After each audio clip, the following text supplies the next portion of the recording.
ਜੇ ਆਪਾਂ ਕਿਸੇ ਵੀ ਚੀਜ਼ ਨੂੰ ਖੋਜ ਕਰਨੀ ਹੋਵੇ ਤਾਂ ਸਾਨੂੰ ਸਟੱਡੀ ਕਰਨੀ ਪੈਂਦੀ ਜੀ ਉਹਦੀ. We need to study something to get down to the depths of it, to find out about causes and to understand it. And there's no one better to study stuff than professors.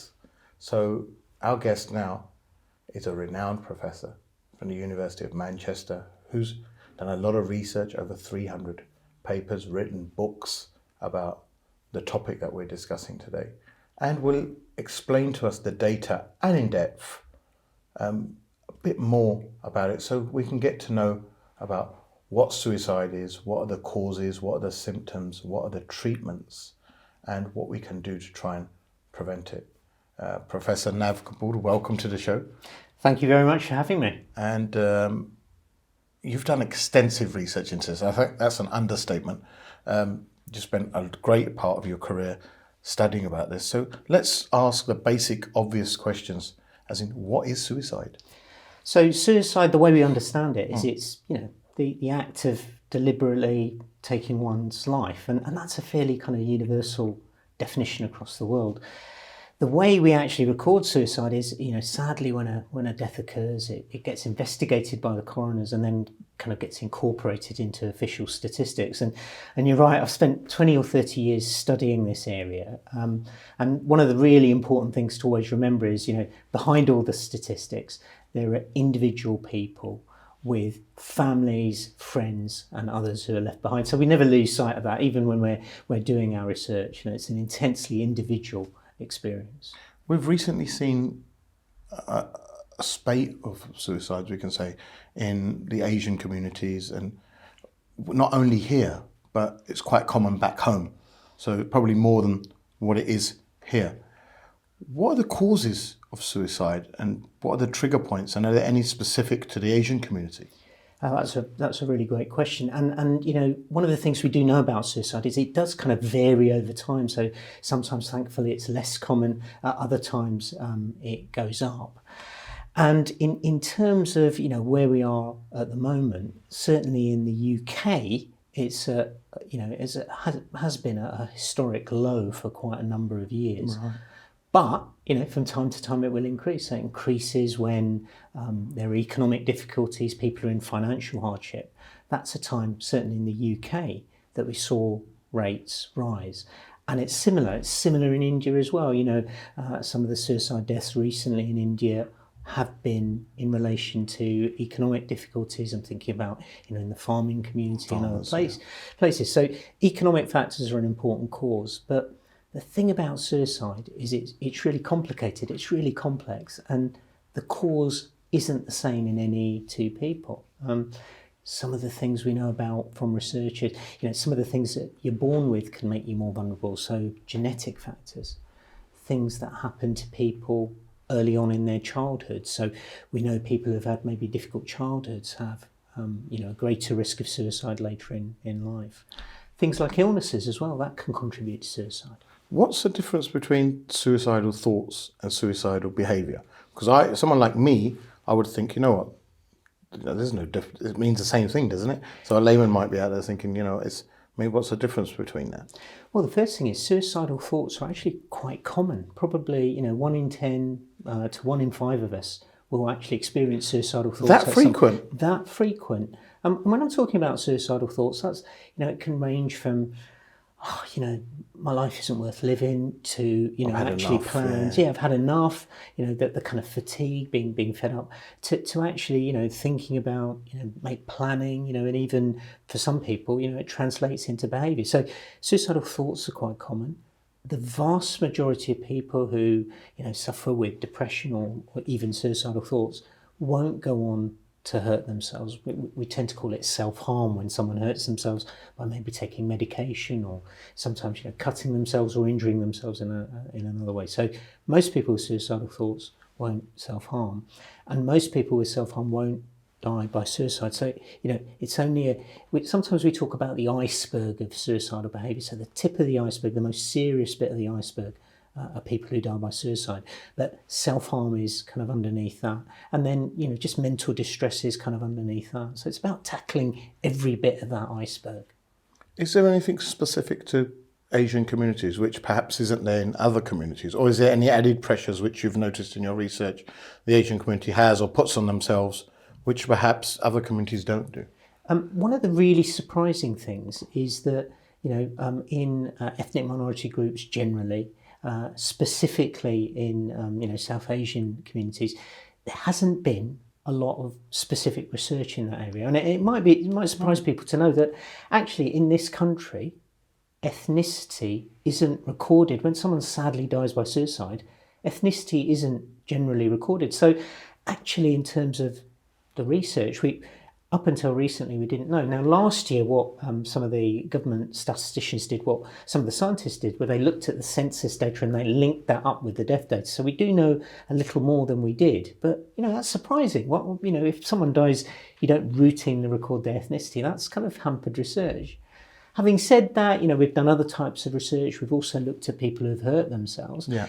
And some of the factors, do vary a little. So in one of our bits of research where we looked at self-harm up in Manchester, the precipitants, the things that came immediately before, things like family problems and relationship problems were more common in people from a South Asian background and people from a white background. Things like financial difficulties were more common in people from white backgrounds and South Asian backgrounds. So there are these differences, but I think we need to do more further research to kind of understand that. Do you think as Asians we put a lot of pressure on ourselves? I mean, I'm just talking about my life generally, and perhaps probably every Asian sitting at home can identify with it, but you can probably as well. Mm-hmm. Pressure to get an education, the pressure of passing, the fear of failing and you're not going to end up good at anything. If our parents are uneducated, then the added pressure of you need to get an education. We don't want you doing what we did. We don't want you on a production line at Ford Motor Company in Dagenham, like my dad was here. My dad would say that and map your career out for you. Then the pressure to get married. Then the pressure, if you're a certain age, so if you go over 30 and you're not married, oh my God, you're not going to marry, calamity, disaster. Then the pressure to have kids. You've got to have kids on time. There's no point having kids when you're 45 like I did. Or like when I'm in my 40s and my kid's 3, you're going to have to live longer for them. You want to see them married, you want to see their kids. Do you think there's an added sort of thing? And when I look around at other communities, they don't sort of have that pressure. Like none of the kids that I grew up with in my class, they didn't sort of have that pressure. You're absolutely spot on that. This kind of pressure on kids, on young people, definitely has an impact on mental health. Definitely, sadly, has an impact on suicidal behaviours, suicidal thoughts, actual suicide. So I think family pressures, educational pressures definitely do. Some of that may be specific to the South Asian community, but it's across the world. So one of the things we know is that you've got high suicide rates in some countries in the Far East. So South Korea, Japan, and some of those similar cultural factors might be operating there. But you're absolutely spot on that this kind of thing, mental health isn't quite the same everywhere, and we need to take into account those contextual factors when we need to do something about it, and doing something about it is really important. What does the data tell us? Is there a certain specific gender or a type of group or people who may be already unwell that are more likely to take their own life?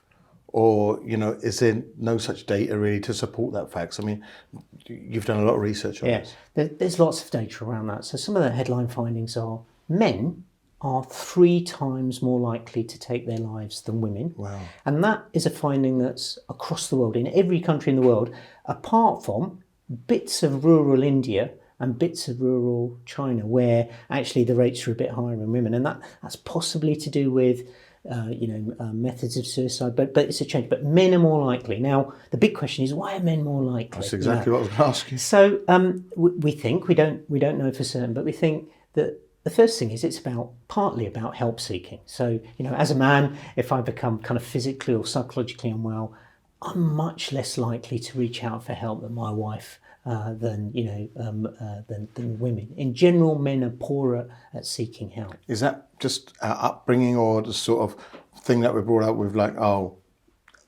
even just the phrase, be a man up. Partly, I think take the burden. You can't show any weakness. I think partly, that what you're talking about is kind of masculinity. That's right, yeah. People talk about toxic masculinity these days, don't they? So partly I think it's that. Partly it's because Men, when they're in distress, do other things. So, they might misuse alcohol or, engage in kind of other behaviours. So, it's that kind of thing. It's what men do when they're distressed. And unfortunately, they're less good at seeking help. The other thing is they have maybe more of the kind of risk factors for suicide and suicidal behaviour. So things like, when there's economic factors, it tends to affect men more than women. And then the third thing is sometimes when men hurt themselves, they do so in more violent or dangerous ways. So that's also a factor. So men are 3 times more likely than women. And here in this country, the peak age, if you like, is midlife, and especially men in midlife. But in India and in other parts of the world, it's kind of tends to be younger age groups. So it's not the same. It's not the same everywhere. What research has been done about the pandemic? It's a terrible time for everyone to go through. We hear about how mental health is suffering during it. And what have the data shown there? Have suicide rates gone up? Are people in more distress? Are they handling it well? And what facilities are out there during this? Are there extra facilities being made available? I mean, how has the pandemic really affected it? I mean, the pandemic and its effect on all of us has been, it's been profound. It's been unbelievable, really. And there's been lots of research done on it. The bottom line is, has it affected our mental health in general? Of course it has. Yeah. There's pretty robust evidence about that from this country, from across the world. What some researchers have estimated is that 50 million extra people have become depressed during the pandemic. 70 million extra people have developed anxiety during the pandemic. So yes, it's had an effect on mental health. But the really interesting thing is that effect hasn't been the same for everyone. Some people's mental health has actually improved, either through removal of work pressures or educational pressures or spending more time with their families. So it's varied. The effect on suicide is really important and interesting as well, because on social media early on, people emailing me, contacting me saying, suicide's gone up, hasn't it now? Mental health's got worse, suicide's gone up 200%, suicide's gone up lots. It hasn't. So early on, we didn't have very good data, but what we did was we collected information from about 10 areas in the UK where we knew they had data, and we collected the data in real time. So we were getting it really quick. And what that showed was there was no rise in suicide early on. Okay. We've carried on collecting it. There's been no rise. 21 countries around the world. In 12 of those countries, there's been a fall. We don't have whole country data from India. So, that's a caveat. And now the official data's out. And that actually shows a fall in suicide rates in England too.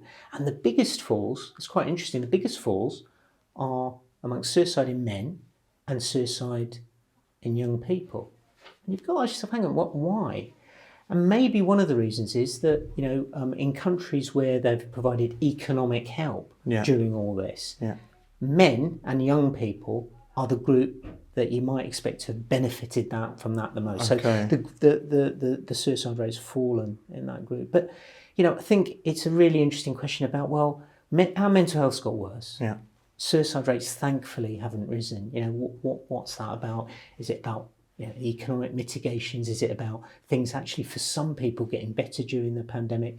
Is it about some of the help that's been More put into support place? available? Yeah, and certainly, for us in Manchester, that early bit of the pandemic, people were kind of pulling together. Something researchers call social cohesion. So families looking in on each other, neighbours, making sure everyone's got shopping in, food looking, we're pulling together that social cohesion, and that might have been possible. So in some senses, positive news that rates didn't go up, but we've still got to remember, 1 million deaths per year worldwide by suicide.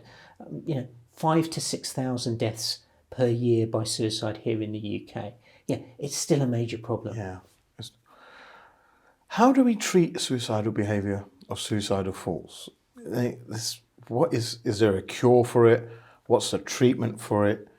It's not conventional treatment, that I can go and pop a pill for it, or Is there one available? I mean, how is someone to treat this?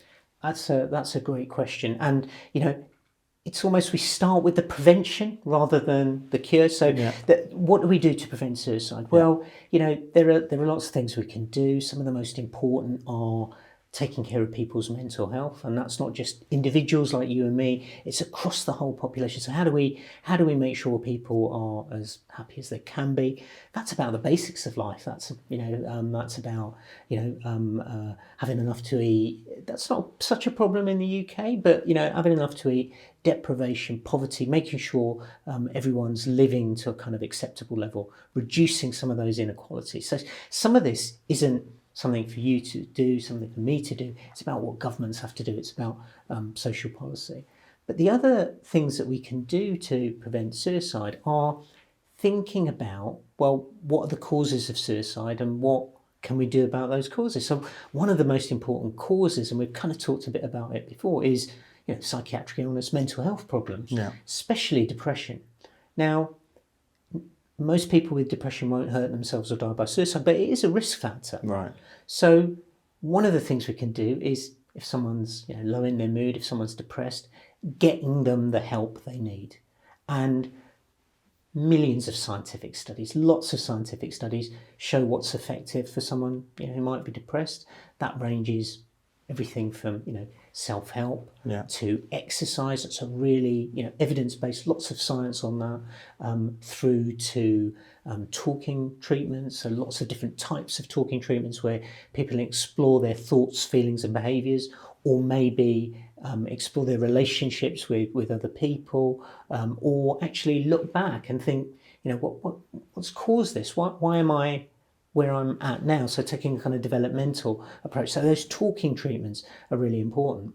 But the other thing is medication. I'm a psychiatrist, so I have prescribed medication in the past. Sometimes medication gets a really bad pressure. People say, don't want to take medication, it's addictive, it's going to make me worse. I've read all kinds of things about it. Medication can be life-saving, and I'm not, sometimes people say, all doctors are paid by drug companies. We're not paid by drug companies. None of our research is funded by drug companies. And I chair, in one of my other roles, I chair the clinical guidelines, the national guidelines for depression. And we looked at lots of studies, we looked at them impartially, and they do reduce depression and can be life-saving. But we want to give people a choice. Talking treatments, medication. Talking treatments are right for some people, medication's right for others. But those things can treat depression. Now for $1 million question. How do you get these preventive measures and treatments through to communities who probably, one, are in denial, secondly, don't want to admit that they're unwell because they see it as a sign of weakness, have been covering up these issues and brushing them aside for centuries, have no sort of understanding of mental health and don't even see that as a problem. How do you break through to communities such as ours and the Southeast Asian one, where these things aren't talked about, where there's no, people don't admit it? If a kid's got a mental health problem, the description, he's just a bit slow. We often hear that all the time. Oh no, he's just, there's nothing wrong with him. He's just not into his education that much. He doesn't concentrate. How would you, as a psychiatrist, get that message through? So partly, it's what we're doing right now, which is talking about it, talking to each other, exploring some of the issues. I think that's really important with some of the communities, not just Asian or South Asian communities, other hard to reach communities. And it's a bit of a scandal actually when we think about what the research shows us, because what the research shows us, we did a study last year where we looked at young people from ethnic minority groups who had hurt themselves. Right? Okay. So one of the things we've got in national guidance is if someone hurts themselves, if someone's taken an overdose or hurt themselves, and they come to hospital, they should at least get a proper mental health assessment. Right. And that standard we've set across the country, everyone gets a mental health assessment. What we found in Manchester is that kids from Black and South Asian backgrounds, when they presented to hospital after having hurt themselves, were less likely to get a psychosocial assessment, to get a mental health assessment, than their white peers. So less likely to get access. The other thing is, we know that after self-harm, we've talked about talking treatments. Talking treatments can be effective for depression. They can be effective just when, someone's hurt themselves as well, even without depression. Those kids from ethnic minority groups were less likely to be referred for psychological treatment or get aftercare. Now, that can't be right. Okay, that can't be right. And why was that? Was there a reason? Did you delve into that? We didn't delve into that, but that is a really important next study, and that's the thing with research. We always say there's always more to do. There's always more to do. You're absolutely right. So we haven't delved into that, but there's two bits to that. The first is the bit you're hinting at, you're talking about, is how do we get people from groups that maybe don't seek help care as readily as others. How do we get them accessing care? And I think that's about making sure that they know about the services in the first place. They know about mental health problems, but also when they pitch up to a mental health service or emergency department, they feel that it's for them. So making it culturally appropriate, I think that's a big deal. So that's part of the reason perhaps people not getting the assessment, that it's about an awareness. But the other thing I think is the onus is on me, the onus is on my colleagues who work in mental health services. We need to make sure they're fit for purpose. We need to make sure our staff are trained. In some areas, the majority, where I grew up in Newham, the majority of people are from non-white backgrounds.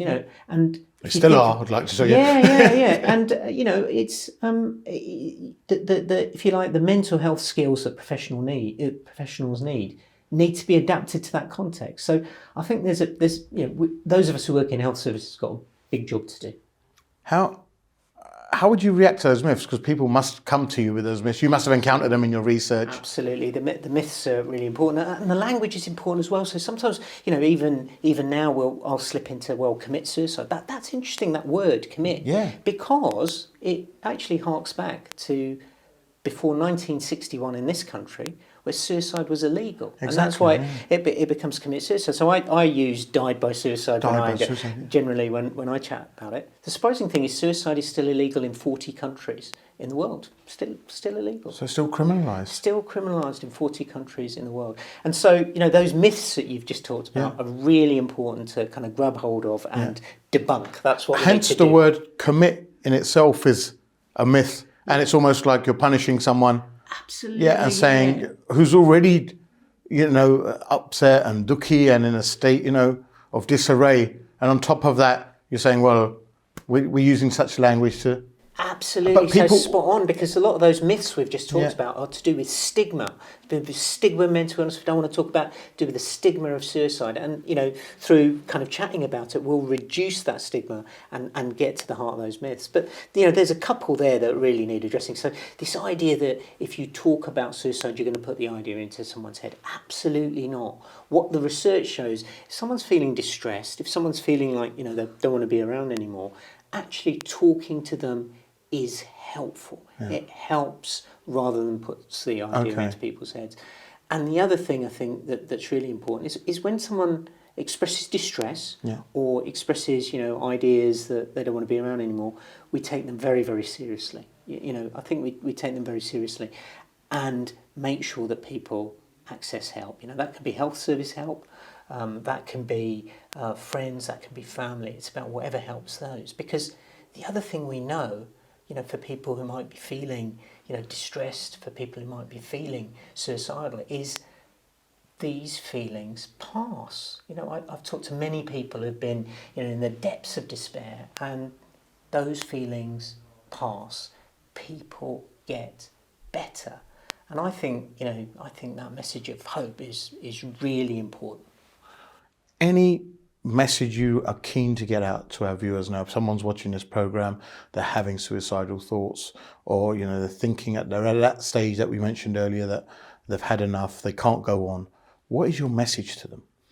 I think the first message is, you're feeling distressed, you can't see where the hope might be coming from, but actually you will feel better. This is something that you will recover from. And when people are in the depths of despair, when I've talked to people who've been really, really upset, really unwell, they can't see that, but just trying to get the message through that it will pass. And then if you can, talking to them, listening, just hearing what they're saying, connecting with their emotions, but getting them to seek the help they need. That might be through health services, that might be through family, that might be through friends, that might be through religious leaders, that might be through social services. Lots of help is out there, but when someone's really distressed, they sometimes can't take that step, and sometimes those of us who love them, those of us who are around them, need to help them take that step. Professor Kapoor, thank you very much. You really shed a lot of light on this topic, and I know it's a tough topic to talk about, but for studying it for 20, 30 years, it's great to hear your insight, and hope we do more research into it. And thank you for enlightening our community and our viewers about these sort of things and debunking a lot of myths. I think that's important. Thanks so much for having me.